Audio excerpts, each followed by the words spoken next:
Hola chicos, buen día. Voy a compartir la pantalla para empezar con los ejercicios.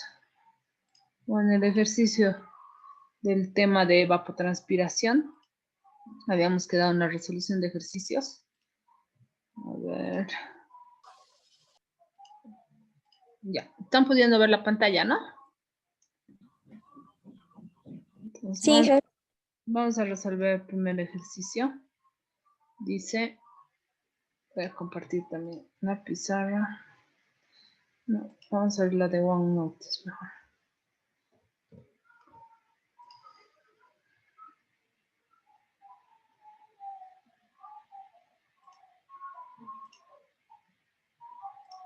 Ya. Entonces, el problema 1 dice lo siguiente.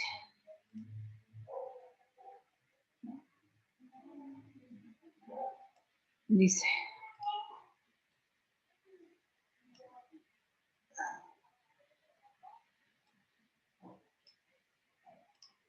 un lago con una superficie de 250 hectáreas tiene los siguientes valores promedio de parámetros climáticos durante una semana.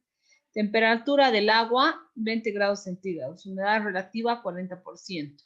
Velocidad de viento, no es viento, a 1 metro sobre superficie, 16 kilómetros por hora. Estimar la evaporación diaria mediante la ecuación de Meyer. Si además el valor de vapor de saturación es de 17.54 milímetros de mercurio y del aire es de 7.02 milímetros de mercurio. Luego en el inciso B dice un tanque de evaporación, voy a leer de acá mejor. Un tanque de evaporación se ha instalado en el sitio, el cual tiene un coeficiente de reducción de 0.80. En el tanque se midió una evaporación de 72 milímetros durante la semana de análisis. Estimar la presión o error del método de Meyer respecto a las mediciones del tanque. Y además estimar el volumen de agua evaporado en el lago durante esta semana. Entonces aquí vamos a corregir viento, la velocidad de viento. ¿Qué más teníamos que...?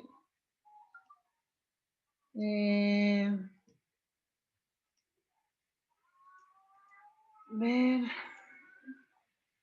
No más. Entonces, voy a volver a pegar esto, pero esta vez como texto, ¿ya?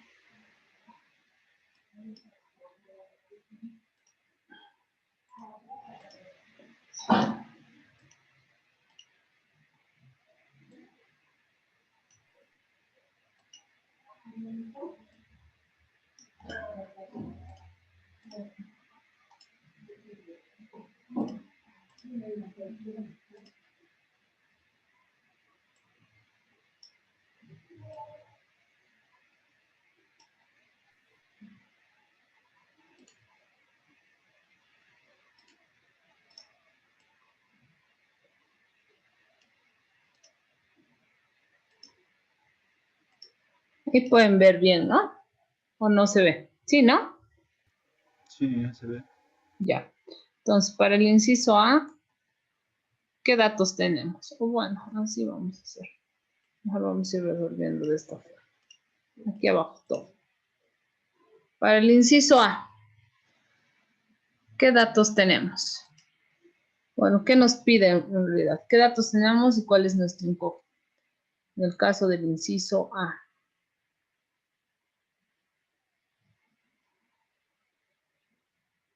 ¿Qué datos tenemos?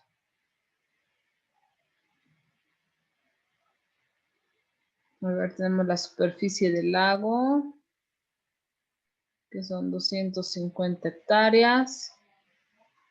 Ya, después, ¿qué más tenemos?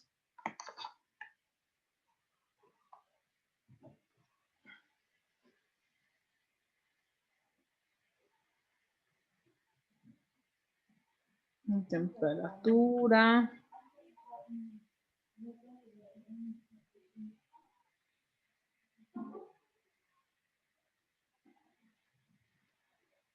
Presión de vapor. es 17,54 milímetros de mercurio. El aire es 7,02 milímetros de mercurio, ¿no? Entonces, ¿qué me dice? Calcule, en el inciso A me dice, estime la evaporación diaria mediante la ecuación de Mayer. Entonces, la ecuación de Mayer, ¿se acuerdan? Era una ecuación empírica, era una fórmula analítica. ¿Cuál era la ecuación de Mayer? Ahorita estamos resolviendo el ejemplo. ¿Qué estamos calculando? ¿Qué? ¿La evaporación o la evapotranspiración?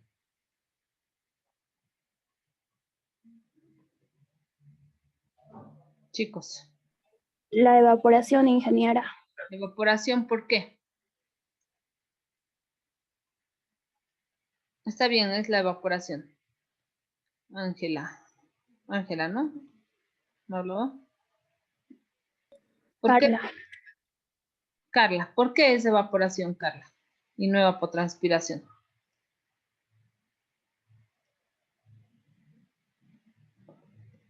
Bueno, hija, yo me estoy guiando en la pregunta. Ah, ya.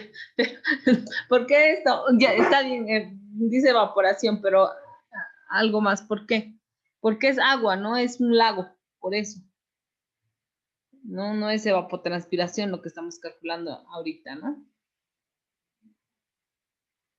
A eso me refería, pero ya está bien, Carla. Entonces me dice por la fórmula de Mayer, ¿no?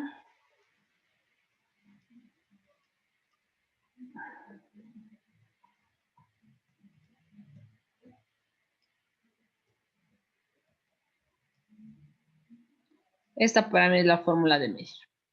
De aquí, ¿cuáles son datos y cuál es mi incógnita, ¿no? Me dice, calcule la evaporación diaria. ¿Qué información tengo? ¿Con qué información cuento? Por ejemplo, ¿cuáles son datos? A ver, vamos anotando. Este es dato, ¿no? Tenemos esto como dato, bien. Esto tenemos como dato, bien. Esto también tenemos como dato y va a estar en función de ¿qué? Este coeficiente. KM. ¿Qué era KM? ¿Se acuerdan qué era KM? Es un coeficiente, dice ahí, ¿no? Es un coeficiente que considera varios factores, ¿no?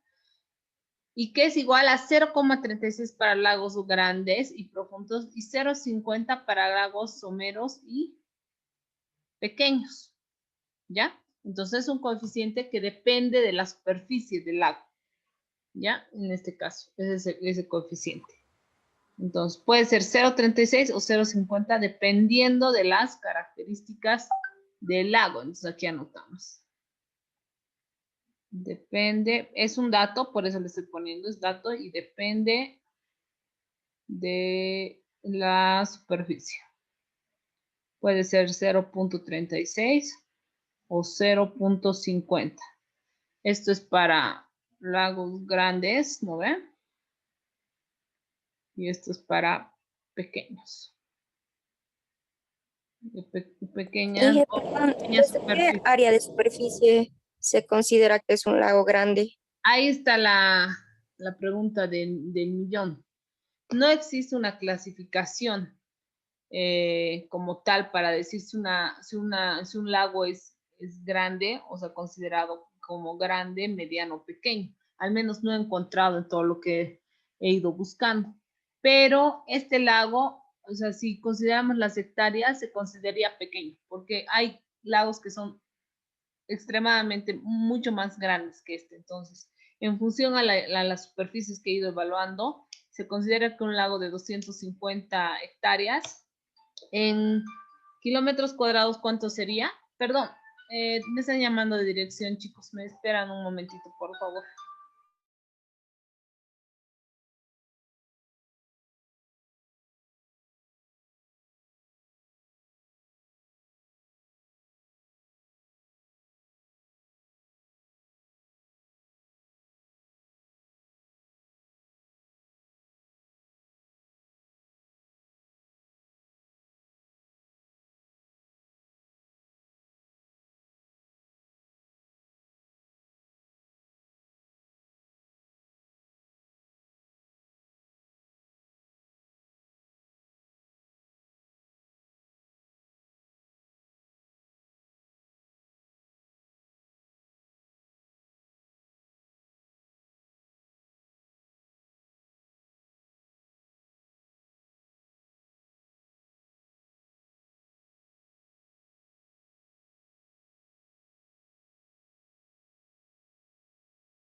Y ahora sí, seguimos.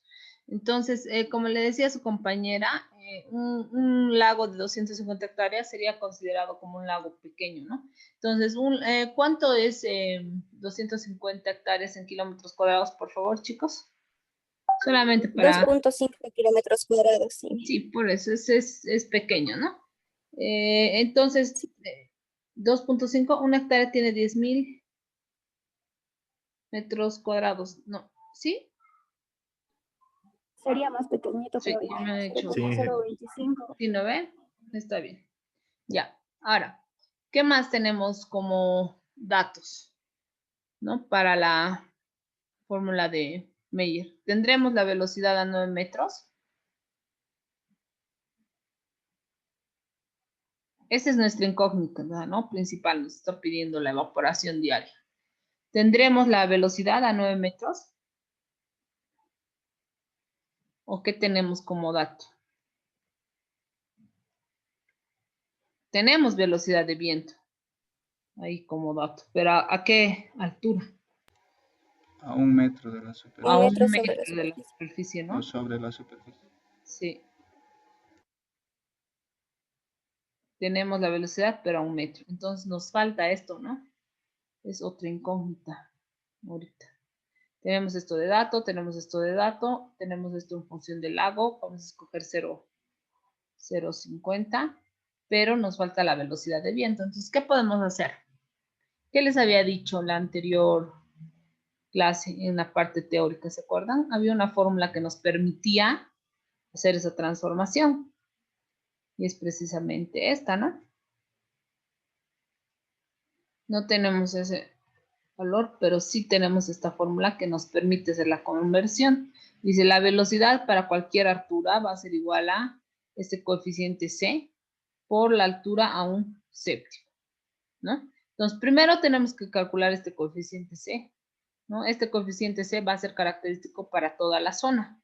Es en función de la altura, ¿no? Fíjense, este coeficiente C. Para la zona. Entonces, ¿cómo podemos determinar este coeficiente C? Que luego lo vamos a tener que utilizar, ¿no? Porque fíjense, ya reemplazando para convertir, digamos, la velocidad a 9 metros, ¿no? Entonces, reemplazando nomás para convertir la velocidad a 9 metros, no tengo este coeficiente C de la zona. ¿Cómo podría determinar ese coeficiente C primero?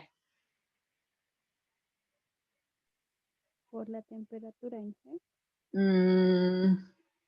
A ver, piensen un poquito más. Ahorita, esta fórmula me permite obtener la velocidad a cualquier altura multiplicando este coeficiente C, que es de la zona, que va a ser del lugar, por la altura a la que quiero obtener esa velocidad. Pero primero tengo que tener este coeficiente C, tengo que conocer este coeficiente C. Ahorita esto me falta, ¿lo ven? Me falta esto. ¿Cómo puedo obtener ese coeficiente C? ¿Qué tengo de información? Nuevamente, revisen. ¿Qué cosas tenemos de información? ¿Con qué información contamos? Temperatura. La velocidad, ingeniera. Carla, ¿sí? ¿Con qué velocidad? De 16 kilómetros. Y esa Y creo velocidad... que se podría reemplazar. Es constante esa C, creo que es eso. Así es, Carla, tienes razón. Ahorita tenemos la velocidad a 9 metros. Tenemos esto como dato. Perdón, a 1 metro. Tenemos eso como dato. Para la zona es como si en la zona hubieran agarrado y hubieran instalado un anemómetro a 1 metro en la zona, ¿verdad? Y tenemos, ¿no? Ese coeficiente ese que nos falta. Y sabemos la altura. ¿A qué altura está? A 1 metro, ¿verdad?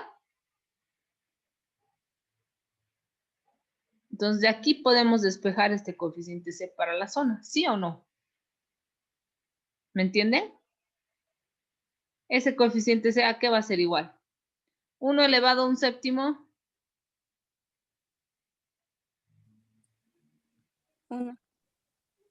1.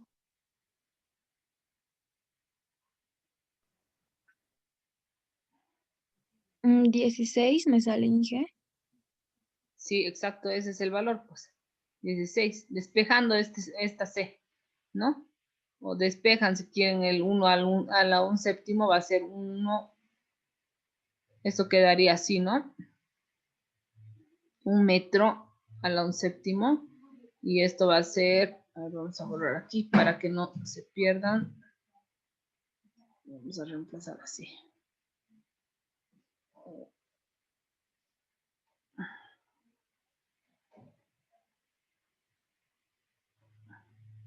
C va a ser igual a 16. Tenemos esto, ¿no? Es 16 kilómetros hora, ¿no ve? 16 kilómetros hora.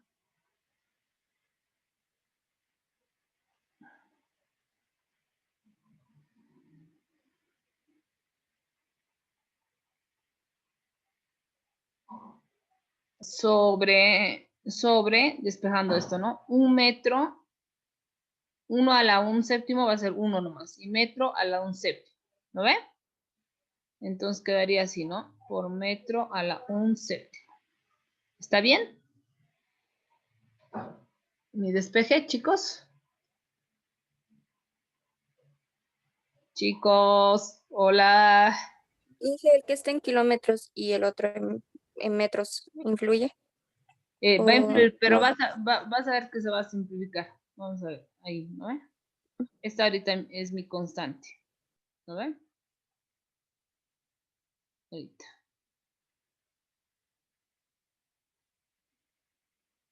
Y está. Listo, ya tengo esta C. Ahora sí puedo sacar la velocidad a 9 metros que me pide la fórmula de Meyer, ¿no? Y digo, la velocidad a 9 metros va a ser igual a esa C, característica del lugar. Si no hubiera tenido la información de la velocidad a 1 metro, me hubiera sido complicado sacar este valor de C, ¿no? No hubiera tenido esta información. Entonces ya tengo ese valor de C. Entonces reemplazo, ¿no? Será 16 kilómetros hora por metro a la 1/7 por, ahora sí, ¿cuánto va a ser ahora la altura? Para la velocidad de 9 metros. Por la altura, dicen, ¿no? 9. 9. Por 9 a la 1/7 metros a la 1/7. Aquí es donde decía Carla, ¿no? Carla o Maricha, no me acuerdo. ¿Qué va a pasar con esto? O Angie. Se va a simplificar. Se va a simplificar, ¿verdad? Me va a quedar la velocidad en kilómetros por hora. ¿Cuánto es la velocidad para 9 metros o sobre 9 metros de altura en la zona? 21.899. 21.9. 21.9 kilómetros hora. Ahora sí tengo esta información. Hemos entendido todos. Vuelvo a repetir qué es lo que se ha hecho.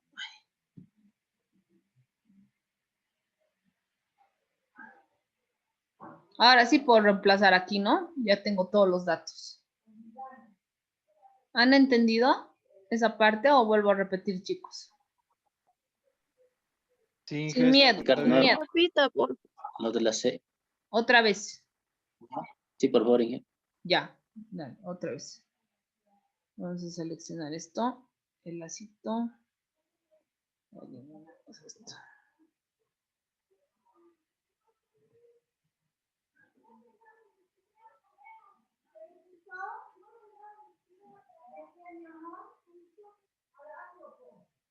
Listo. Miren, fíjense, aquí en la zona es como si tuviéramos un lugar y ahí tenemos una estación instalada, ¿no? Y en la estación, lastimosamente, no han instalado, digamos, ni a 2 metros, ni a los 9 metros que necesita la fórmula de Meyer, sino es que han instalado la estación, por, no sé, por diversos factores, a 1 metro sobre la superficie del suelo. Entonces, las velocidades se están midiendo a 1 metro, ¿no? Pero es de la zona que está, o bueno, del lago que nosotros estamos evaluando, ¿no? Ahora, la fórmula de Meyer me dice, estime por la fórmula de Meyer esa evaporación diaria en el lago.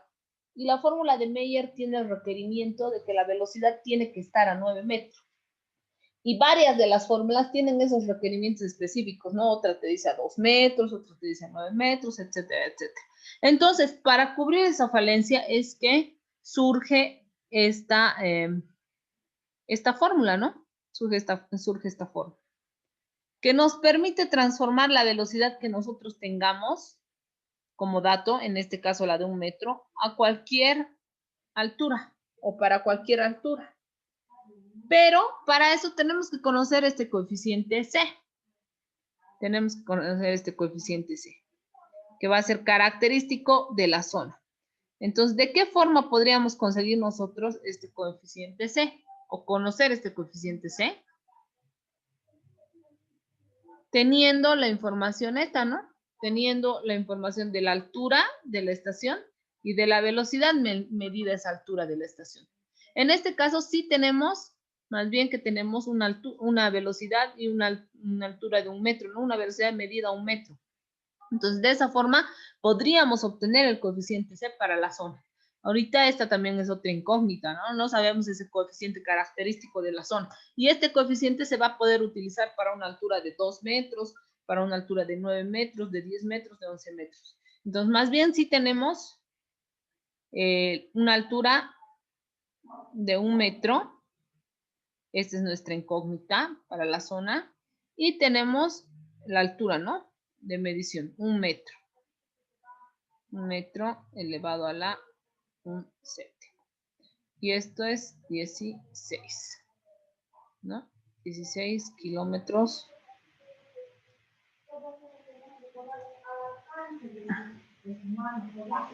...16 kilómetros hora, ¿no? Entonces, de aquí puedo ya despejar este coeficiente C que es característico de la zona. Es decir, va a servir para todo, para cualquier otro valor que queramos nosotros determinar. Solamente variamos la altura, ¿no? Esta altura.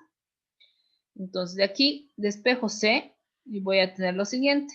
16, ese valor de C para mí es 16 kilómetros hora por 1 a la 1 séptimo es 1 nomás, ¿lo ven? Viene aquí con 1.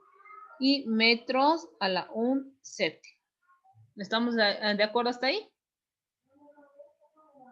¿Sí, chicos? Sí. Ahora, mira, ya tenemos ese C. Ahora sí podemos determinar, miren, ya tenemos este C. Ahora sí podemos determinar la velocidad para cualquier altura. Porque ya tenemos, en el caso de Meyer nos dice 9 metros. Y ya tenemos ese coeficiente C, que va a servir para cualquier altura ahora, ¿no? Entonces digo, la velocidad a 9 metros va a ser igual a ese coeficiente C, son 16 kilómetros hora por metro a la 1 séptimo por, le digo, ¿no? La altura, en este caso, a la que queramos conocer la velocidad. Va a ser 9 metros a la 1 séptimo, todo esto, ¿no? Y esa altura va a ser igual a, esto se va a ir con esto. Y esto va a ser igual a 20, ¿cuánto era? 21.9. 21.9. 21.9 kilómetros hora. ¿No? Listo, ya tengo esa información. Ya tengo la velocidad. ¿Ahora sí se ha entendido o nada? ¿O qué pregunta tiene? ¿Ahora sí? Ya, Sí, perfecto. Ahora sí podemos reemplazar, ¿no? Y obtenemos.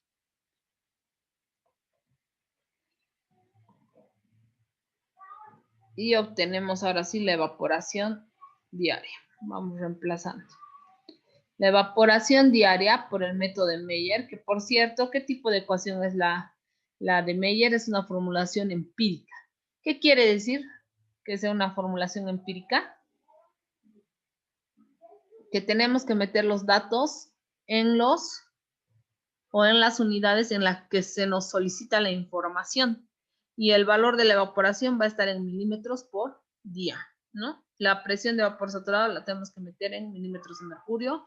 La presión de vapor real de aire va a ser en milímetros de mercurio. La velocidad a 9 metros, ese es el requerimiento del método. Va a estar en kilómetros por hora y el coeficiente km es adimensional, que en este caso vamos a tomar 0,50. ¿Qué nos decía del lago? ¿Es somero y pequeño? No nos dice mucho, ¿no? En el problema quería leer eso para verificar que sea. Estamos tomando... Bueno, no nos dice eso, lo vamos a considerar como pequeño directamente. Por la superficie, ¿no? Son 2 algo kilómetros, eso es pequeño. Entonces, reemplazamos, ¿no? La evaporación diaria en el lago va a ser igual a 0,50. Esto es valor en función de la superficie, ¿no? Acuérdense. Lo otro es dato.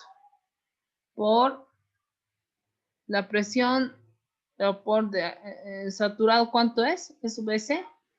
¿Me dictan?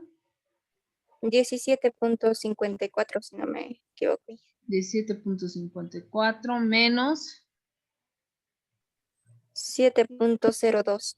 7.02 milímetros de mercurio, ¿ya? En ambos casos, si quieren vayan poniendo las unidades, pero como saben, en las formulaciones empíricas ahorita no hay una correlación de unidades en realidad, ¿no ve?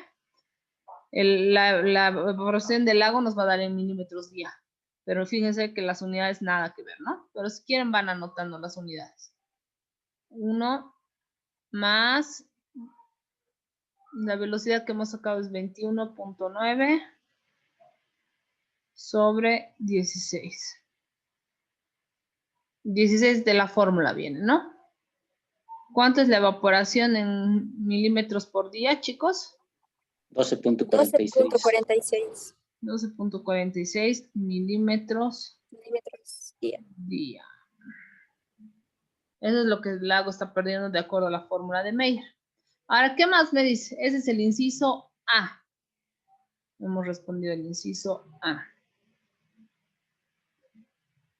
Ahora me dice, ¿no? Para el inciso B, dice, un tanque se ha instalado en el sitio, un tanque vaporímetro, ¿no? Un tanque vaporímetro. Y tiene un coeficiente de reducción de 0.80. En el tanque se midió una evaporación de 72 milímetros durante la semana. ¿Ya? Estimar la precisión o error del método de Meyer respecto a las mediciones del tanque. ¿Qué me está diciendo? Que ahora saque la evaporación, pero a través del tanque. ¿Se acuerdan que hay métodos, hay formulaciones empíricas o también métodos directos? En este caso, ¿qué es lo que han hecho? Han instalado un tanque al lado del lago y también han medido la evaporación en el lago con el tanque, ¿no? Entonces, con ese, lo que nos está diciendo es compare. A ver, compare el valor que usted ha obtenido con el tanque y con la formulación de Meyer. Y vea el error o el error del método de Meyer respecto al tanque, ¿no? Entonces, ¿qué tenemos que hacer para el inciso B? Calcular esa evaporación, ¿no? Y comparamos. Me dice...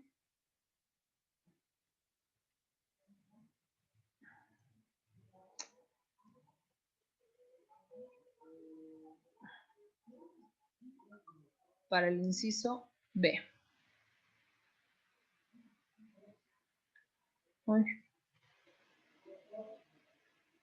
Y aquí vamos a ir. ¿Dónde está mi tanque vaporímetro? Aquí está. Dice, ¿no? La evaporación real en un lago o un cuerpo de agua se puede determinar mediante la siguiente ecuación, donde este C sub P es el coeficiente reductor del tanque, ¿no? Entonces yo agarro, copio esto, ¿no? ¿Qué tengo de datos para el coeficiente? Digo, para el inciso B.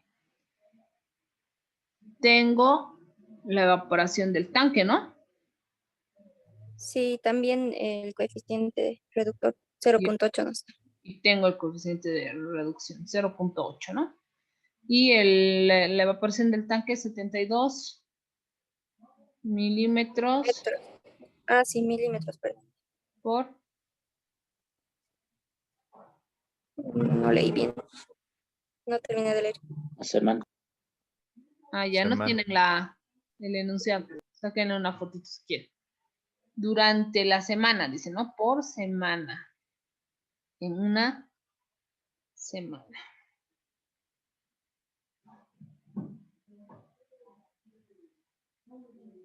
¿Qué tenemos que hacer para que nosotros podamos comparar? Aquí tenemos un valor, milímetros por día, ¿no?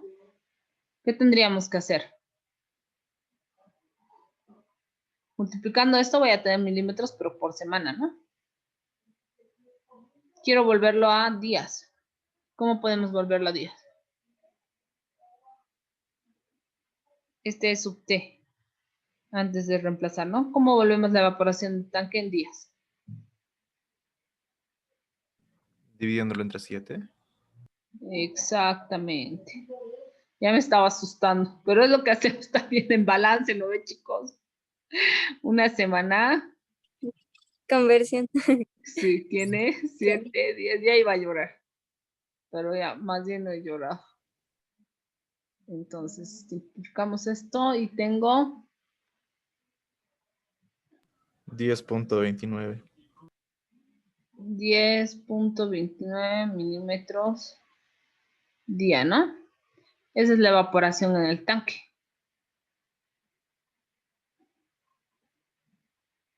Sería 0.8, ahora sí, por 10.29 milímetros día. ¿Cuánto tengo aquí? 8.23. Milímetros día. Eso tengo con el tanque, ¿no?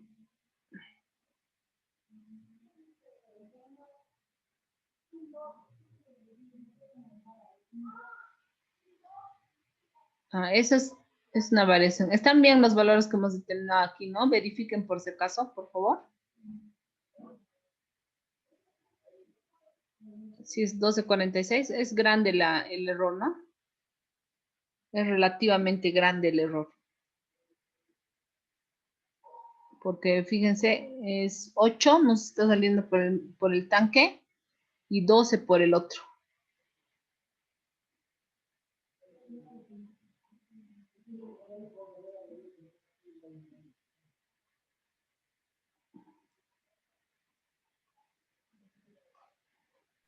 A mí sí me sale esto, Inge, 12.46. Ya, bien, verificado entonces.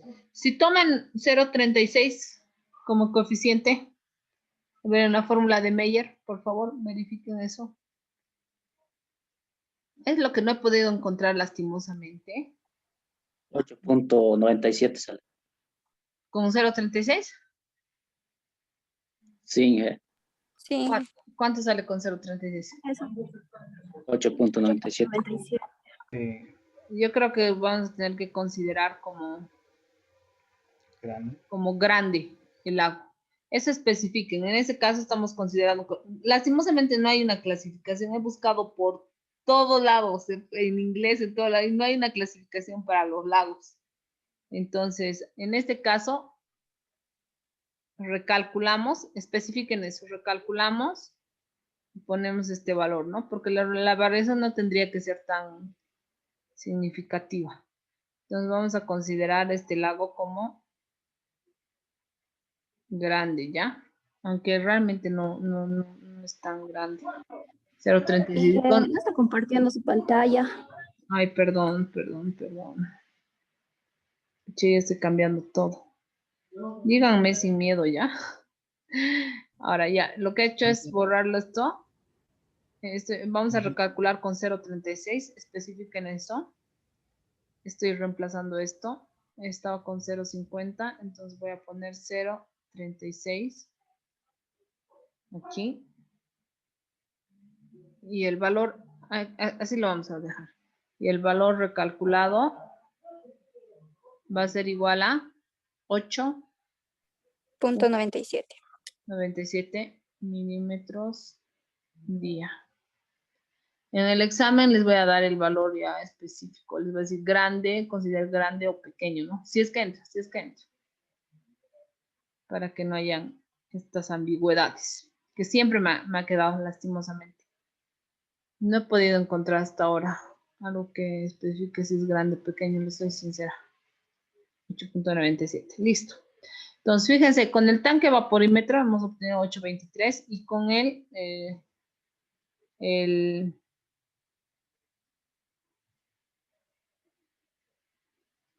no había dicho, no se comparte su papel. Y con la fórmula de Meyer, 8.97.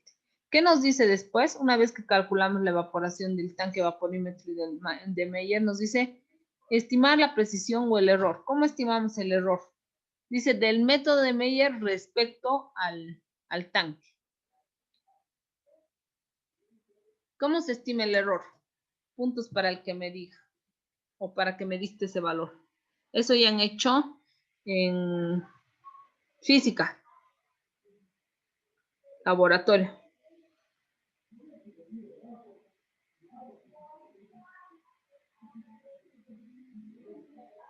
Sacando porcentajes, Inge. Ya es un porcentaje del error, pero ¿cómo calculan? ¿Cuál es la fórmula que van a utilizar? La diferencia de las dos evaporaciones sobre el valor de la evaporación del tanque por 100. Valor, ¿cuál es? Valor medido menos valor calculado o valor calculado menos valor medido sobre valor medido o valor calculado. Valor calculado menos valor medido sobre valor calculado por 100. ¿Seguro? Grover eres, ¿no? Sí. Calculado menos medido sobre calculado, creo que es. 10 puntos al que me diga. Ahorita les doy 2 minutos para que me calculen el error. Pero bien. Los 5 puntos nomás, es muy facilito eso. Calcúlenme el error y me dictan y me dicen cómo han calculado.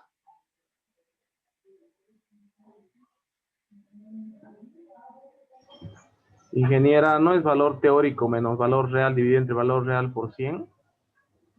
Valor José Carlos.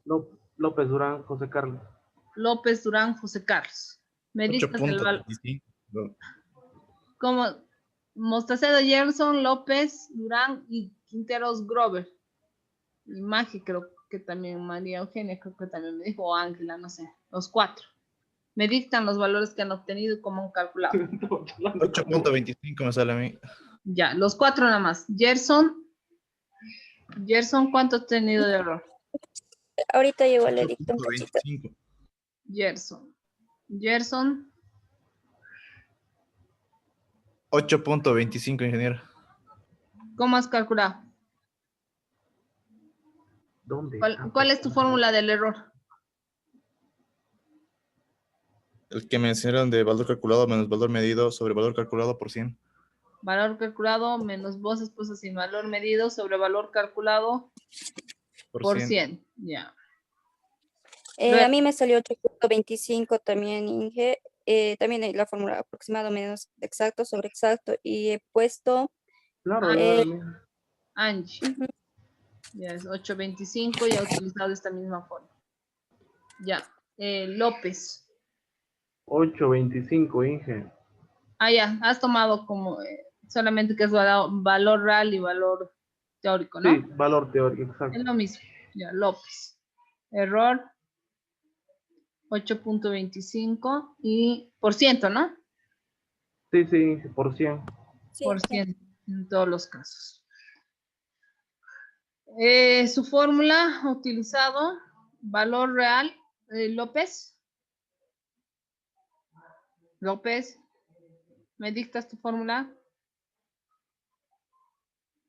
Disculpe, Inge. La fórmula que has utilizado. Valor real menos valor teórico dividido entre valor teórico. Dividido entre valor real, perdón, por 100. Ya, para verificar, ¿no? Sí, que tengo mi ojo aquí, disculpe. Por 100, ya. Ahora, ¿cuál han tomado como valor real y cuál han tomado como valor teórico? En todos los casos. El que hicimos con el el primer con Meyer, la ecuación de Meyer, ese como el valor, bueno, en su fórmula real sería. ¿Será? Bueno, en su fórmula, no sé, yo he sacado con uno que he buscado que era aproximado menos exacto sobre exacto por 100. Y según yo, el exacto era el de, ¿qué se llama? El que hemos sacado con Meyer, y el del tanque lo he utilizado como el aproximado, perdón, al revés. El exacto como el de tanque y el aproximado con el Meyer, y me ha salido el valor que han dictado mis compañeros. Sí. El valor real lo han tomado el del tanque, ¿verdad? Sí, Y el valor teórico, el de la fórmula. Es así, el de la... en Ajá. realidad. Cuando hacían en física también hacían lo mismo, ¿se acuerdan? Lo que ustedes medían era por ustedes un valor real, ¿verdad? Y un valor teórico era el estimado por fórmula. Por eso es teórico. ¿Ya? Entonces está bien. Se han sacado así, tomando como valor real el valor del tanque, porque es el valor medido, ¿verdad? Valor real menos valor teórico sobre valor real, que sería el del tanque, sería 100. Entonces vamos a reemplazar todo eso. Mira, una pregunta. El valor real entonces sería 8.23, ¿verdad? Sí. Entonces saldrían negativos sus resultados de mis compañeros. Saldría menos 8.99.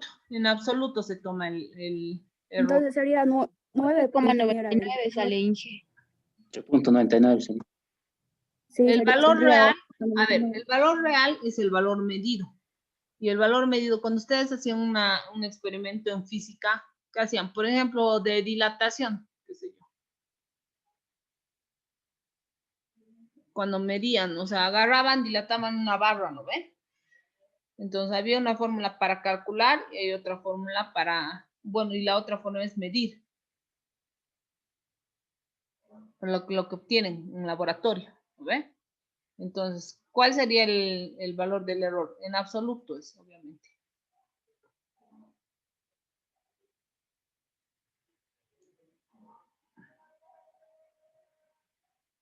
9. Así vamos a hacer. Valor real menos valor teórico sobre valor real. El valor real es el que obtenemos del tanque. O el valor medido, digamos, en otras palabras, ¿no ve? El medido. Eso era 8.23. Esto en absoluto, ¿ya? Menos todo esto por 100. Menos 8.90, ¿no? 97, Inge. 97 sobre 8.23. Todo esto por 100. Bueno, en realidad todo esto era así absoluto. No es el 100. 8.99, perdón. 8.99, ingeniera. De error. No era Sí. 8.25, entonces, ¿no? Ninguno tiene puntos. Al revés hemos tomado, ingeniera. Es que al revés hemos tomado por su fórmula, ¿no? Que Es que como real hemos dice otra, la tomado verdad. el valor Sí. directamente del ejercicio ¿Cuál como sería el real. real? ¿Cuál sería el real? Y después estaba correcta ahí. Estaba correcto, solo que en su fórmula nos hemos, la de que dictó el compañero un cacho nos hemos. López, pero es lo hecho. mismo. Sí, Yo, por ejemplo, he tomado sí, Los diferente. O sea, resultados lo tomaron al ajá, revés, porque el ingeniera. mío es aproximado menos exacto sobre exacto. O sea, daría, como es absoluto, no importa si sale negativo o positivo, pero con él saldría, creo, también sale lo mismo, pero creo que negativo, como dicen mis compañeros. Ah, ya te estoy entendiendo. Pero 8.25 sacaste Sí, maje. puse el valor mal por culpa de eso. Pero bueno, sí salí 8.99 con ambas fórmulas, con esta del compañero y con la que he sacado. Aproximado o real. Sí, O exacto, en realidad, en tu caso. aproximado y exacto, sí. Es lo mismo. Y en ese caso va a salir, como tú dices, positivo. Sí, es Sí, 8.99%. sale positivo así. ¿No ve? Y en ese Ujú. caso nadie tiene puntos, solo la última compañera que ha corregido. ¿Quién era? ¿Dayan? Yo dije, Carla, no, ya nadie, pues ya. Ni modo, se han perdido 10 puntos. Y eso llevan en física, ¿no ve? Laboratorio de Sí, física. el laboratorio. Ujú. Sí, es que me acuerde. Listo. ¿Qué más nos falta? Ah, ya, esto. Además, estimar el volumen de agua evaporado del lago durante una semana. Está esto. ¿Quién quiere ganarse? No, 10 puntos es mucho, ¿no? 5 puntos. La primera persona que ya, 10. La primera persona que me diste el valor. Dice, del volumen de agua evaporado en el lago durante una semana. Tomando tomando la evaporación de Meyer, en este caso.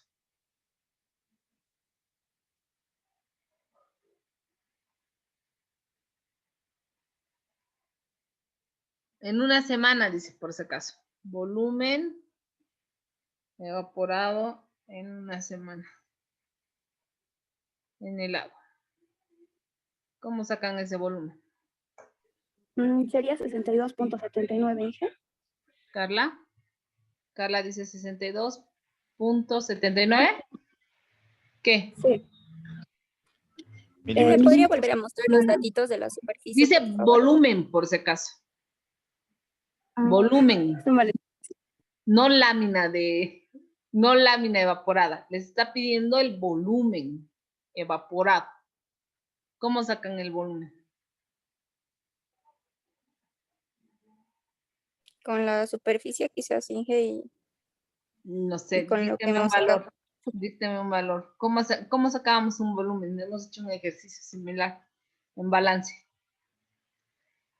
Volumen les estoy pidiendo. Las unidades de volumen, ¿cuáles son? Entonces esto está mal porque Metros cúbicos. Ajá. ¿Cómo saco ese volumen en metros cúbicos?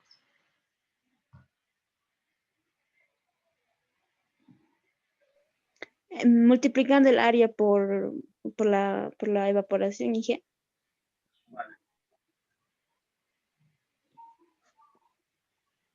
Ya, pero el valor. Quiero que me disten el valor. La primera persona que me diste el valor tiene 10 puntos. Vamos a verificar. 156.990. Fernando. 2 por 10. ¿Cuánto? Fernando. Lo voy a mandar al Sí, yo chat. tengo Ya. otro valor, yo tengo, Inge, 1.57. Carla. Ya, esos dos. Carla y Padilla. Uno más. Yo tengo 2.24 por 10 a la 13. Ya, nadie más. Ninfa. Acuérdense. ¿Ninfa cuánto? 2.24 por 10 elevado a 13. 10 elevado a 3 metros cúbicos. Carla. A 13. 13. A 13. Carla. Carla. Inge, estoy corrigiendo, me equivoqué, Inge. Ya. Carla, no. Inge, ¿pueden volver a mostrar, por favor, de la superficie? Sigo sin poder ver Inge, bien. estaba en milímetros cúbicos. el mío. 250 hectáreas. Sería 155.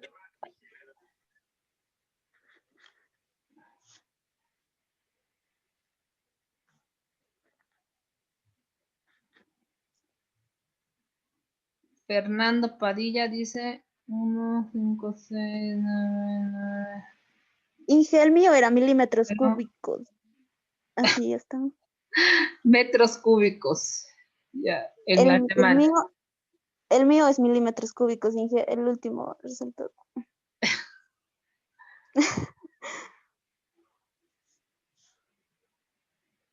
Así era. Milímetros cúbicos. Pero en metros cúbicos era, ¿no? La idea. Ninfa.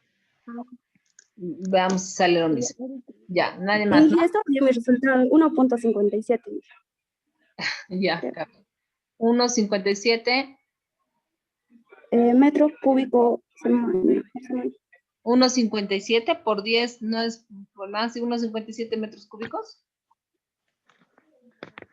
Carla. 1.57 metro cúbico por semana. Ah, sí, está mal mi resultado. Es por semana, ¿no? Ya, no sé qué estarán haciendo. Vamos a calcular. Es unos 57. La evaporación que tenemos de datos.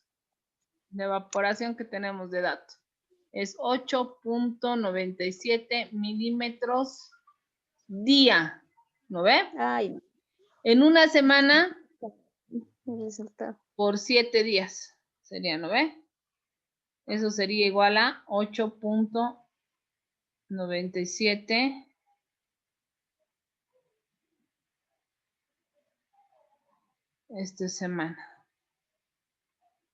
semana. Por 7, ¿cuánto sería aquí? ¿Me lo multiplican, por favor?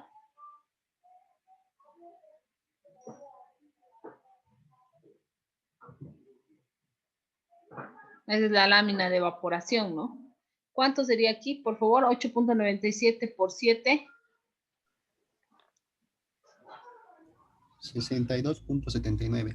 62.69. 79 milímetros semana. ¿Y ya puedo dar mi resultado? Ya no. ya estamos haciendo. A ver, ya, dame. ¿Quién eres? Yo igual Inge saqué. Gerson, me Sí, sale igual Inge. 22.425 metros cúbicos. Metros cúbicos. ¿Quién eres? Inge, yo también No, ya, ven, saqué no, similar. ya, no, ya no. Vamos a basarnos en los primeros valores que nos han dictado. Padilla y todos ellos. Si está mal, ni modo, se la perdieron igual nuevamente.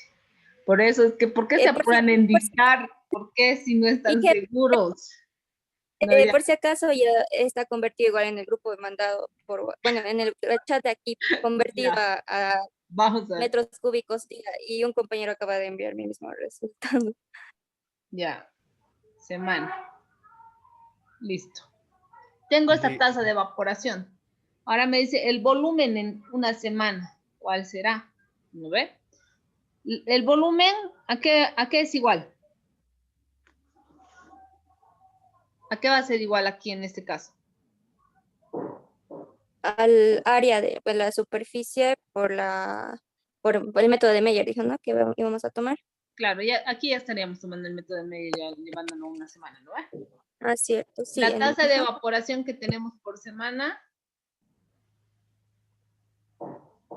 Perdón que le interrumpa, pero el dato que acabo de dictar es evaporación por día. Por semana solamente sería multiplicado por 7.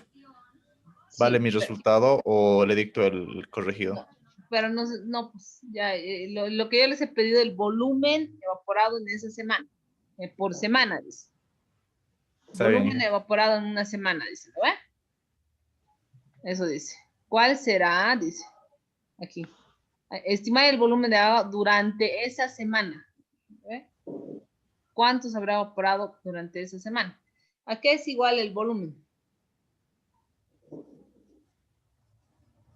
Área por la altura. Pero está en kilómetros, entonces tendríamos que, bueno, está en hectáreas, tendríamos que convertir a metros cúbicos, a metros cuadrados, perdón. Tenían que convertir a metros cuadrados, ¿no ve? Sí.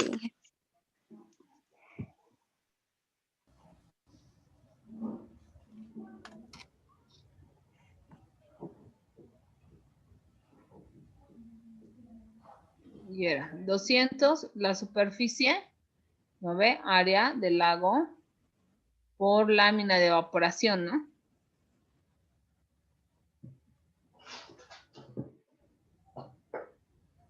Eso va a ser lámina de escorrentía en realidad, ¿no ve? O bueno, no lámina de escorrentía, digo lámina de evaporación, que sería 62 milímetros en esa semana, ¿no? Ya habríamos calculado en una semana. Esto, ¿no? En la semana, el total ya habríamos calculado, ¿no? Aquí. Por la evaporación del lago en la semana, ¿no? En la semana. Esto va a ser igual a 250 hectáreas por 62.79 milímetros. Ahora aquí solamente había que hacer un juego de conversión de unidades, ¿no? Y el volumen va a ser 250 hectáreas por una hectárea tiene 10.000 al cuadrado. No, 10.000 metros cuadrados directamente en este caso por estos 62.79 milímetros y un metro tiene 1.000 milímetros. Un metro. Se me van los milímetros y se me va la hectárea. ¿Y cuánto era el volumen en esa semana?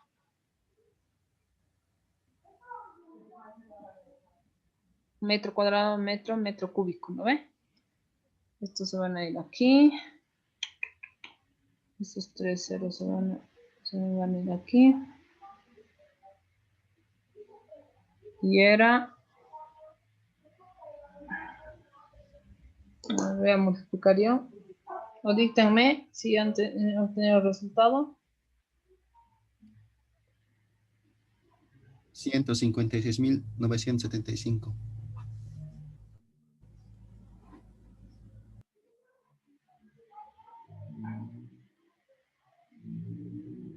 ¿Cuánto? Por 62 es, ¿no? Punto 79. 156.975 metros. Metros. Es lo que saqué, Inge, está en el grupo. ¿Y por qué han dictado 156? Yo no dicté, yo empecé a convertir solita, Inge, o sea, estaban dictando y confundían mucho con lo que hablaban. Y luego Ya. Les voy a por si acaso. les voy a regalar. A todos los que dictaron 5 puntos, Inge. El mío igual está en el grupo, dije, en chat del grupo. Ya, Todo el curso Inge. Inge 5. ya, todos los que han, Dije, yo saqué por día. a todos los del chat. Ay, qué chinchos. Chinchos tú. Inge. ¿Qué pasó? Yo mandé primero, solo que tomé más decimales nada más en mi cálculo. Ya. Ya, mejor hagamos esto para que no haya conflicto de intereses en el curso. Y les voy a dar unos puntos en el final a todos, mejor. 5 puntos a todos en el final, sobre 5. Van a empezar su final, sobre 5 puntos, ¿de acuerdo? Gracias, Inge. Y así Inge. ya no va a haber conflicto. Grande Inge. Ya no va a ser un conflicto de intereses. Entonces, su final ya no estarían empezando de 0, sino de 5. Me van a hacer recuerdo. Está bien, Inge. Listo, seguimos. Ese sería el ejercicio 1. Para los demás ejercicios ya se los he resuelto y se los voy a mandar al paso por paso, se los he resuelto en un documento Word, ya que no pueden descargar los videos y todos esos otros compañeros. Entonces, pero no voy a meter muchos ejercicios de este tema para el final, porque no son tan relevantes, francamente. Incluso hay programas que directamente ya te calculan la evapotranspiración o la evaporación y no es complicado. O sea, de lo que me interesa más que estudien es de escorrentía, del tema que vamos a avanzar, ¿ya? Entonces, vamos a ver ahora el tema de la parte teórica de infiltración y escorrentía, y las demás clases nos vamos a dedicar solamente a hacer ejercicios y que pregunten sus dudas. Y más me voy a centrar en eso para el examen final, ¿ya? Más que en este tema, pero es importante que sepan también cómo resolver. Bueno. Ahora, el examen final lo vamos a dar el jueves 18. Jueves 18 de febrero. ¿De acuerdo? Apunten. Jueves 18 de febrero. Entonces, vamos a pasar a lo que es el tema 7 y 8, que es lo que nos interesa a nosotros. Ese es más complementario realmente. El tema 7 también es un tema que es complementario porque es importante que ustedes conozcan, que es infiltración. ¿Qué entendemos por infiltración? ¿Se acuerdan dentro de la ecuación de balance, qué era para nosotros el término de infiltración? ¿O dónde estaba implícito? Habíamos hablado, alguien había incluso preguntado, pero ¿y dónde está el término de infiltración? Me decían, ¿no? Sí, como entrante lo poníamos, la parte que se entra por la parte, por la tierra, digamos, el Ya es agua. el agua que se infiltra, sí, que ya, es eso, pero estaba implícito en algún término, ¿no? El tema de infiltración, ¿se acuerdan? ¿En qué término estaba implícito la infiltración? En escorrentía. En Exacto. escorrentía. Exactamente, en escorrentía. Ahí estaba implícito el término de infiltración, ¿no? Entonces, para nosotros, infiltración es, como decía Angie, es el proceso por el cual el agua penetra en la superficie del suelo y luego llega a las capas inferiores, ¿no? En realidad juega un papel fundamental en el proceso de escorrentía. Como les había dicho, o sea, no toda el agua que escurre se infiltra, o sea, o no toda el agua que se precipita se escurre o se infiltra, ¿no ve? Una parte se infiltra y otra parte se escurre. O sea, de la parte de lo que llueve, esa lámina de precipitación, ya, en realidad se van a tener pérdidas. Esas pérdidas se llaman abstracciones y solamente una parte que queda va a ir a generar la escorrentía. Y dentro de lo que son esas abstracciones o pérdidas está el término de infiltración. Y depende mucho del tipo de suelo, ¿no? Entonces, en la parte de infiltración existen diferentes zonas, una zona de saturación, una zona de transición, una zona de transmisión y una zona húmeda o mojada. Ahora, cuando el suelo está muy saturado, o sea, sigue aceptando agua, sigue existiendo infiltración, no sigue existiendo infiltración, todos esos conceptos son los que nosotros tenemos que manejar en lo que es este proceso de infiltración, ¿ya? Entonces, este proceso se puede entender a base de una simple analogía. Por ejemplo, digamos, tenemos un recipiente con una malla, y como estamos viendo en la imagen, ¿ya? Y se vierte agua sobre una parte de ella. Una va a ingresar y otra se va a desbordar, ¿no es cierto? Una va a ingresar por esos poritos de la malla, pero otra se va a desbordar porque esos poritos ya van a estar saturados, ¿no? Entonces van a pasar por encima de esos poros saturados y esa es el agua que se va a desbordar. Ahora, el recipiente solamente puede almacenar un volumen máximo, ¿no? Eso es en suelos lo que ustedes conocen como capacidad de campo. Y la velocidad máxima a la que el agua pasa a través de la rejilla se llama capacidad de infiltración. ¿Ya? Ahora, el agua infiltrada puede contribuir, como dice, a aguas subterráneas o también aumentar la humedad del suelo. ¿Ya? Este proceso se debe básicamente a fuerzas gravitatorias, como dice ahí, ¿no? Es un proceso complejo.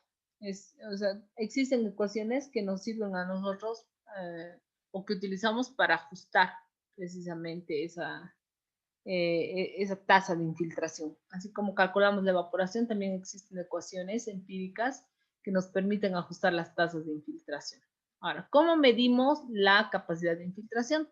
Existen diferentes métodos. Estas son técnicas de campo. Estas son las anillas dobles concéntricas para determinar la infiltración. Son técnicas de campo que las hacíamos cuando estábamos en clases presenciales. Les enseñaba cómo utilizarlas, pero ahora les voy a mostrar un video. Lastimosamente no tenemos otra, ¿no?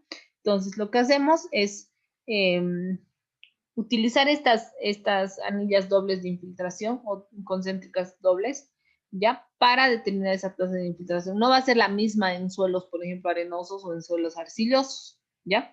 Entonces, las más comunes y unas de las más completas ahorita son las anillas dobles concéntricas, que son estas, ¿no? Ahora, también se puede determinar esta tasa de infiltración a través de lisímetros, ¿ya? Que son un poco más complejos porque hay que ir controlando la presión del suelo.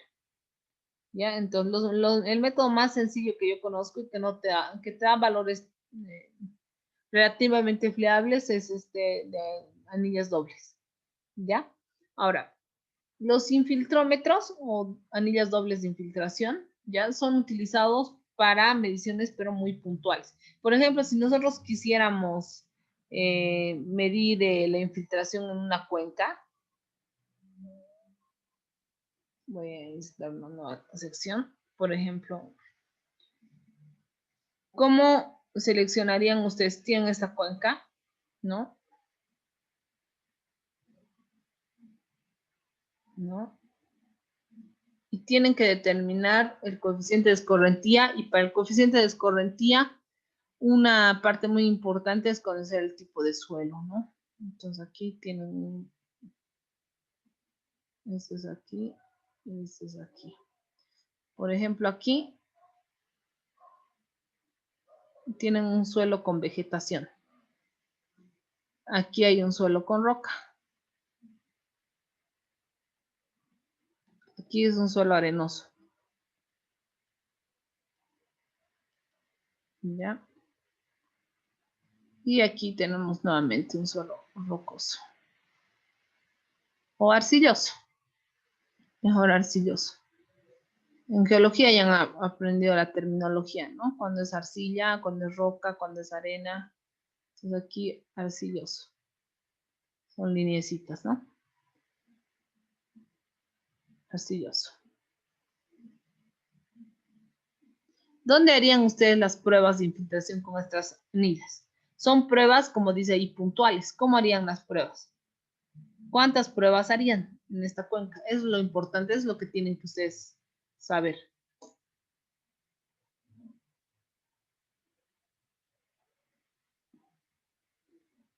¿Dónde harían las pruebas de infiltración? ¿Y cuántas harían? Estoy compartiendo la imagen, ¿no ve? Dependiendo de la diferencia de suelos. Podrían ser 4 en cada tipo de suelo. Ya, esa es una primera premisa, y también ha dicho su compañero, en función del tipo de suelo, ya María Ugarte dice 4, una aquí, una aquí, una aquí, una aquí. Y ya, esa es una primera premisa. Bien, o sea, tendríamos que hacer una aquí, digamos, ¿no? Por lo menos saber la tasa de infiltración para este tipo de suelo, para ese otro tipo de suelo, para este otro tipo de suelo y para este otro tipo de suelo. Ya bien, por lo menos 4, ¿no? Pero si tuviéramos más tiempo, podríamos hacer pruebas distribuidas y sacar un promedio, ¿no? 6 para esta, digamos, así, distribuidas, ¿no? Se puede hacer una distribución organizada o aleatoria, ¿no?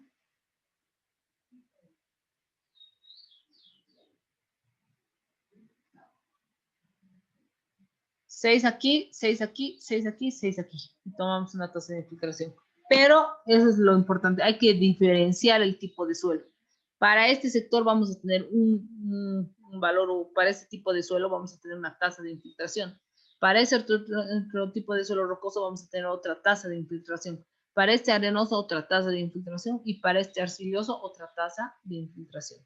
¿Cuál tendrá mayor tasa de infiltración? ¿El suelo con vegetación, el suelo arenoso descubierto, el suelo rocoso o el suelo arcilloso? El arenoso. El arenoso, ¿no?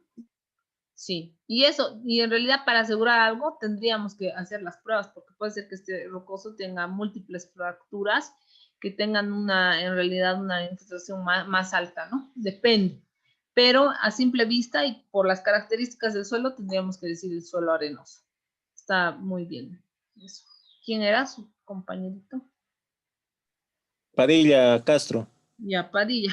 Ya que has participado tanto y con un éxito parcial, puedes mandar tu nombre. Vamos a tomarlo en cuenta. Ya. Gracias. Entonces,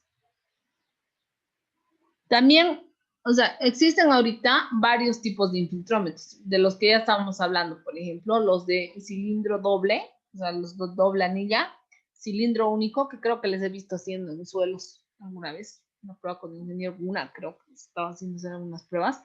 Y los infiltrómetros de presión o el permeámetro del aire. Tenemos uno del instituto, pero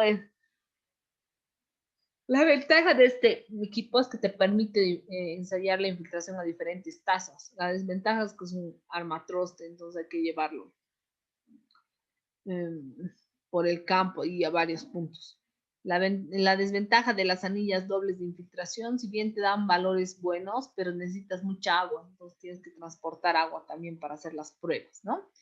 Entonces, estos infiltrómetros o de cilindros concéntricos dobles permiten determinar, como están viendo en la imagen, esa tasa de infiltración, o sea, bajo la premisa de que primero, o sea, lo que hacemos, fíjense, ¿por qué tenemos dos anillas? Porque una genera la presión para que la infiltración sea directa y se genere un bulbo aquí abajo, ¿ya? O sea, entonces la anilla de afuera genera la presión y las mediciones reales te dan una anilla de aquí, interna. ¿Están pudiendo ver el mouse, no ve? Cuando estoy señalando o no.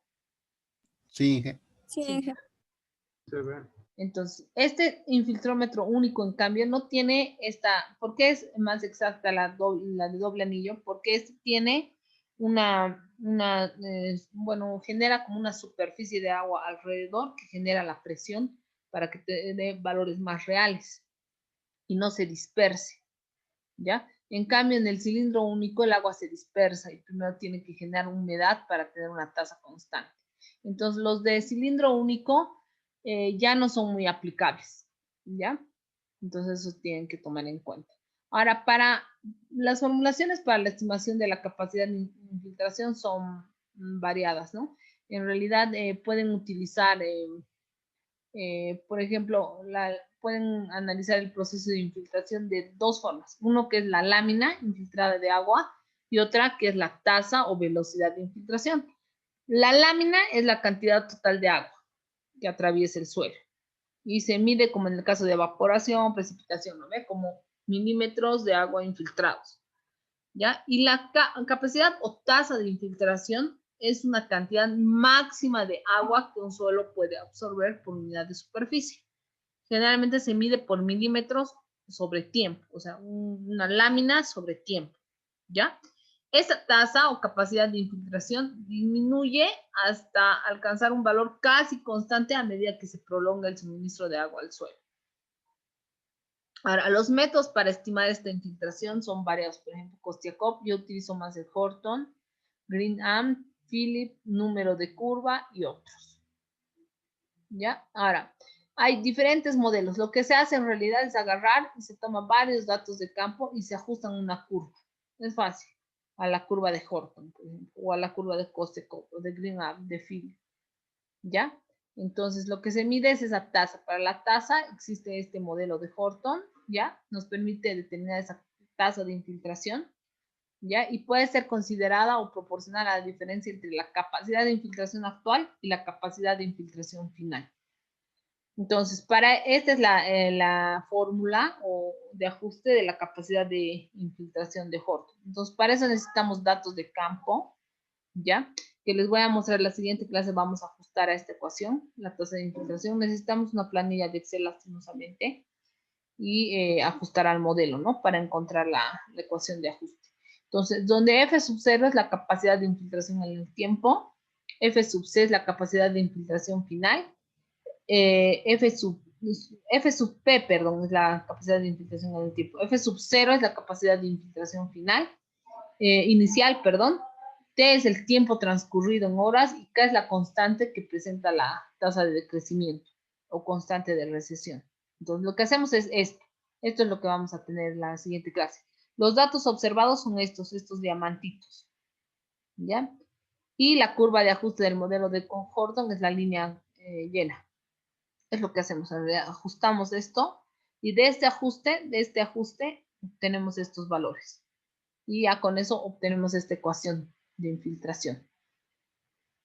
Casi como lo de IDF, ¿no ves? ¿Se acuerdan? Pero en este caso ajustamos a datos de campo de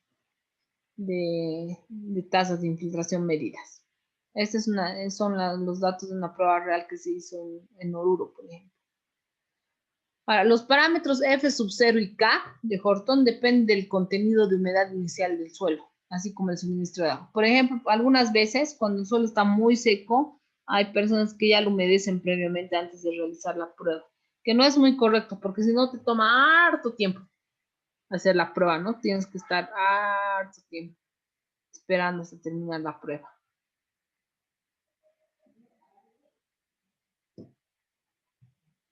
Ya, entonces, sacamos de la ecuación que tenemos, sacando logaritmos naturales, tenemos lo siguiente, ¿no? Y si graficamos la tasa de infiltración final menos la tasa de infiltración constante con el tiempo y ajustamos una línea recta a los puntos, la intersección con el eje de dicha recta nos da la tasa de infiltración inicial y la resta nos da el ajuste de la línea recta nos da el logaritmo de la resta de la tasa de infiltración inicial menos la infiltración constante y la pendiente que estamos buscando, caso H, ¿no? Entonces, en el caso del modelo de Philip, en el caso del modelo, es lo mismo, tenemos que hacer ese ajuste, ¿no? En el caso del modelo de Kostiakov, todos, fíjense, son ecuaciones de ajuste en realidad. Tenemos que ajustar los datos a las diferentes, ¿cómo se podría decir? Ecuaciones de ajuste de cada uno de los modelos. Miren, cada uno de los modelos tiene una ecuación de ajuste. Es lo que vamos a hacer en Excel en la siguiente clase, ¿no? El método del número de la curva es un método desarrollado por el Servicio de Conservación de Suelos de los Estados Unidos y es conocido con el nombre del número de curva de escorrentía. Es lo que vamos a profundizar en la siguiente clase en el tema de escorrentía, ¿no? Y permite calcular las abstracciones o pérdidas. Dentro de las abstracciones está lo que es el término de infiltración. Entonces, así funciona el número de curva. Fíjense, donde P es la precipitación menos 0.2 por S. S son las abstracciones. ¿Ya? Y entonces, esas abstracciones se calculan en función del número de curva de este CN. Y este CN se saca de tablas en función de las características del suelo, ¿ya? O también existe el raster o el de información del SUNY, del ministerio, de ahí sacamos información también nosotros para hacer algunos estudios, y también existen tablas, ya, del Soil Conservation Service, ellos son los que han planteado este método de la curva, número de curva.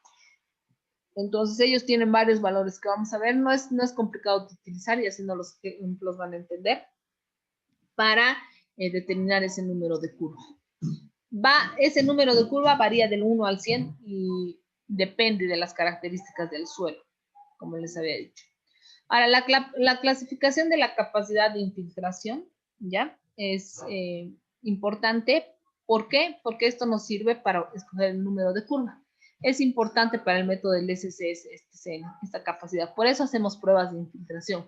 Por ejemplo, para una tasa de infiltración menor a 2.5 milímetros por hora, decimos que el tipo de infiltración es muy baja. Entonces, consideramos a los suelos como altamente arcillosos. Como les había dicho, ese método del SCS para el número de curva funciona en función de las características del suelo. Entonces, esta capacidad de infiltración nos ayuda a seleccionar el tipo de suelo. Entonces, por ejemplo, con tasas de infiltración menores a 2.5 podemos decir que el suelo es altamente arcilloso. Con tasas de infiltración de 2.5 hasta 25, los suelos son superficiales, arcillosos y con bajo contenido orgánico. Tasas de infiltración media, que vienen de 12.5 a 25, podemos decir que son arenas limosas o limo. Y alta pueden ser mayores a 25, suelos arenosos profundos y suelos gravosos con buen drenaje. Entonces, con esa capacidad de infiltración nosotros ya podemos seleccionar el tipo de suelo, que es muy importante para el método del SCS. Ahora, cuando hablamos de los índices de infiltración, son varios indicadores que se han ido planteando, ¿ya? Entonces, ese índice se define como la intensidad de lluvia promedio por encima de la cual la masa de escorrentía superficial es igual a la lluvia neta, ¿ya? Por ejemplo, aquí tenemos un ejemplo de la intensidad de lluvia versus, aquí nos está mostrando prácticamente lo que genera la escorrentía. De toda esta tasa o esa lámina de precipitación, aquí tenemos, ¿no? Las láminas de precipitación. Una parte solamente va a generar escorrentía y la otra parte es perdida o son las abstracciones. Es lo que vamos a aprender a hacer en una siguiente clase, ¿no? Ahora, como problemas tenemos aquí datos que se han tomado, ¿ya? Dice, determinar la ecuación de mejor ajuste para la tasa de infiltración a partir de una prueba realizada en campo, ¿no? Esos son los datos de campo. Y dice, utilizar los modelos de Horton, Greenham, Philip y Kostiakov. ¿Ya? Eso lo vamos a hacer en la siguiente clase en Excel, ¿ya? Entonces aquí tenemos algunos ejemplos y les voy a mostrar ahorita el procedimiento que se tiene que realizar, por ejemplo. Aquí este es como algo extra. ¿Cuál es el procedimiento para realizar las pruebas de infiltración con anillas concéntricas? Primero se tiene que elegir el lugar, ¿ya? Ahora, para hacer la prueba tenemos que, en una determinada zona, por ejemplo, tenemos que buscar zonas que no tengan mucha vegetación, que sean planas, zonas planas y que no tengan fracturas, ¿ya? Entonces, llenamos, una vez que ubicamos la anilla, llenamos el agua y vamos tomando medidas. Y el tercer paso es la tasa, determinar la tasa de infiltración. Ahora, para la ubicación, como les decía, encontramos un lugar que sea plano, que sea representativo además del lugar. Por ejemplo, un camino no va a ser ya, a menos que todo haya sido intervenido por el hombre, no va a ser representativo de la zona, ¿no ve? Si por ejemplo, entonces tenemos que buscar una zona que no haya sido transitada ni compactada por camiones, por ejemplo, ¿no? Entonces, una vez que seleccionamos una zona plana, incrustamos las anillas, ¿ya? Por ejemplo, en suelos ricos en arcillas expansibles, no podemos instalar las anillas sobre las grietas, porque esas grietas ya se van absorbiendo el agua, ¿no ve? Entonces, es importante que la prueba no finalice antes de haber alcanzado una tasa constante. Ahora, para el colocado, el llenado y la toma de medidas, primero ubicamos las anillas, las tenemos que ir colocando por presión, sin golpearlas, o sea, rotando, por lo menos lo más favorable posible serían 5 centímetros por debajo del suelo, que queden enterradas por lo menos 5 centímetros y que estén niveladas, ¿ya? Ambos anillos tienen que estar a igual profundidad y nivelados para evitar fugas. Si llegan a 5 centímetros es ideal, 10 centímetros se pierde bastante, ¿ya? Después, primero se llena el anillo exterior de agua y luego el interior hasta que el agua en ambos anillos se nivele, ¿ya? Ahora, si por ejemplo tenemos fugas, a veces generamos un barro y empezamos a tapar todo este sector, pero lo ideal sería que no tengamos fugas, ¿no? Si hay mucha fuga, la prueba está perdida, hay que buscar otro lugar, ¿ya? Entonces, se tiene que ir manteniendo el mismo nivel del agua durante toda la prueba. ¿Y dónde se toman las medidas? En el anillo interno. ¿Ya? En el anillo interno. Entonces, lo que hacemos para tomar las medidas es instalar una regleta dentro del anillo interno y ahí vamos midiendo, ¿no? La lámina que se está infiltrando. Ahí vamos midiendo. Entonces, una vez que hemos alcanzado una tasa de infiltración constante, entonces continuamos con las medidas hasta tener la certeza absoluta de que la prueba ha terminado y que se ha generado este bulbo. Cuando tenemos una infiltración constante, cuando se ha generado este bulbo alrededor y aquí la infiltración es la misma, nos da la misma tasa. Ahí es donde termina la prueba, ¿no? Entonces, aquí les voy a mostrar un video del procedimiento.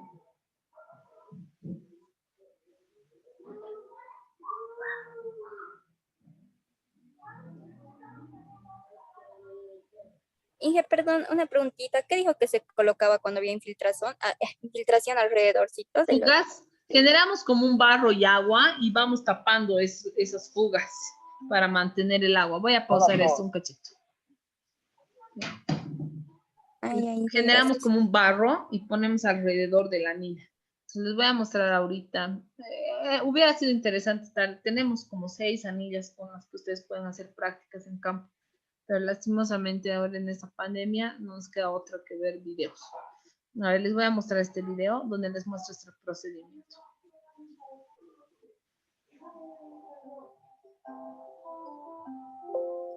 Hola a todos. En este video haremos las pruebas de infiltración en la zona no saturada. Las anillas de infiltración nos sirven para determinar la conductividad hidráulica en la zona no saturada, analizando la variación en el tiempo de las tasas de infiltración en suelo saturado. Se basa en la medición de una lámina de agua que se infiltra en un tiempo determinado. Los materiales que necesitamos son anillo de metal de 30 centímetros de diámetro exterior y 15 centímetros de diámetro interior, con 20 centímetros de altura aproximadamente. Una regla metálica de 15 centímetros, metro, 2 bidones o baldes de agua de 20 litros cada uno, cronómetro, GPS, planillas de campo y una cinta aislante.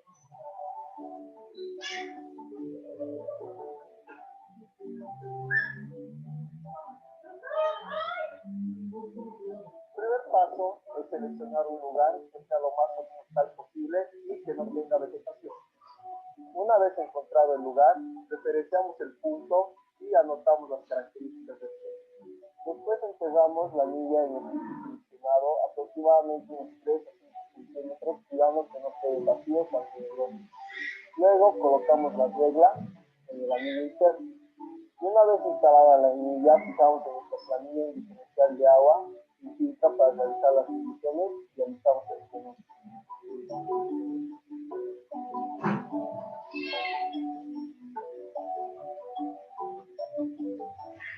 Luego llenamos la anilla empezando por el anillo externo, después el anillo interno y esperamos hasta que el agua en ambas anillas esté al mismo nivel. La prueba termina cuando se obtiene valores de alta identificación constantes en el tiempo. Por lo menos debemos tener 3 mediciones iguales. En el caso en que la tasa de infiltración sea muy alta y no alcanzamos a obtener valores constantes, podemos aumentar agua en la anilla anotando el nuevo nivel y continuar la prueba. Este paso puede realizarse con servicio necesario y así concluye la prueba de anillas de infiltración.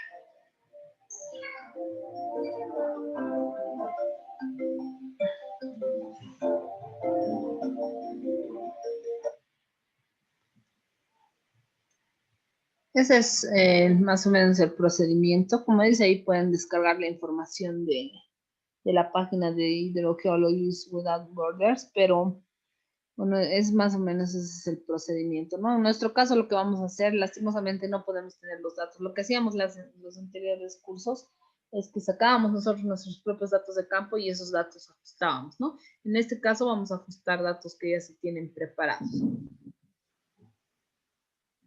Si no hay alguna consulta, entonces quedamos aquí y nos vemos ya el jueves. El jueves para terminar este ejemplo y a empezar con el tema de escorrentía. ¿Tienen alguna consulta? Chicos. Inge, si nos podría pasar el video o va a estar en el de campus para poder ver este video. Algunas partes no se escucharon muy bien. Sí, puedo subirlo al campus, no te preocupes. Angie. ¿Nada más? Está bien, Inge, gracias. Ya, entonces quedaríamos aquí, chicos. Entonces nos vemos el jueves a las 9.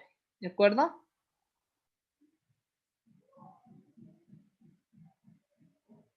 Ya, chao. Chao, gracias. Chao, chicos.